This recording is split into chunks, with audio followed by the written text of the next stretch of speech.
north, but couldn't find Mother Sita. Let us help the search team in the west. Soldiers, tighten up your seatbelt. We are going and flying over a desert now. Ooh, what is happening? Suddenly, why did the wind become so warm? Looking like we are in between a sandstorm. Look below, Chief.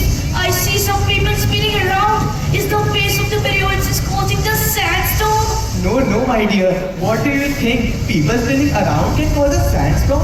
You are really ignorant, aren't you? You are just a novice. Yes, Chief. This is my first long flight. Don't worry, I'll train you. We are flying over Egypt. What you are seeing below are people dancing Tanora. Tanora is an Arabic word which translates into skirt in English. It is the traditional folk dance of Egypt in which people spin on the tunes of Arabic song. Its peculiarity is that only men perform this dance. This dance symbolizes the rotation of Earth around the sun. Speaking of the meaning and symbolism, an important part of the dance is the movement of the artist's hands. One hand is raised up in the air and the other is down. In general, from the point of view of energy, the dance of Tanora creates the energy that the dancer passes through itself and transfers to the audience. Chief, don't we have a similar pyramid movement in Rajasthan too? What is that dance called? Kalpelia? Yeah, right, Kalpelia. I have heard that the Kalpelia dance is a folk dance, integral to the Kalpelia's culture. This dance is also known as the Sapera dance, since the Kalpelias are known as the snake charmers. This dance is popular in the state Rajasthan in India, played by a tribe of the same name. Yes, you're right. The Kalpelia dance is one of the most essential all of the dances of Rajasthan. This popular art is transmitted from generation to generation. The dancers are women in flowing black skirts who dance and twirl, replicating the movement of a serpent. They wear an upper body cloth called an amrakhi and a head cloth known as orni. The lower body cloth is known as lehenga. All these are mixed with red and black hues and are embroidered. Yeah, correct. Kalpelia songs are based upon stories taken from folklore and mythology and special dances which are performed during the Holi. These songs and dances are a part of an oral tradition for which there are neither texts nor any training manuals.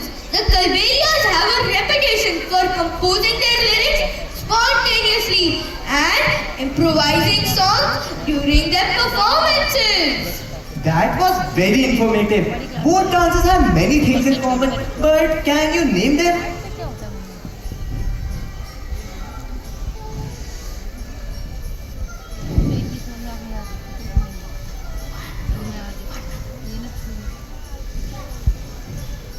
Okay, if you don't know, that was perfectly right.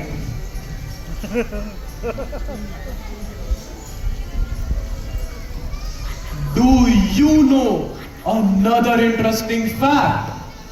Egypt is derived from the Sanskrit word Aja, which symbolizes Lord Ram as the forebearer of the Aja clan.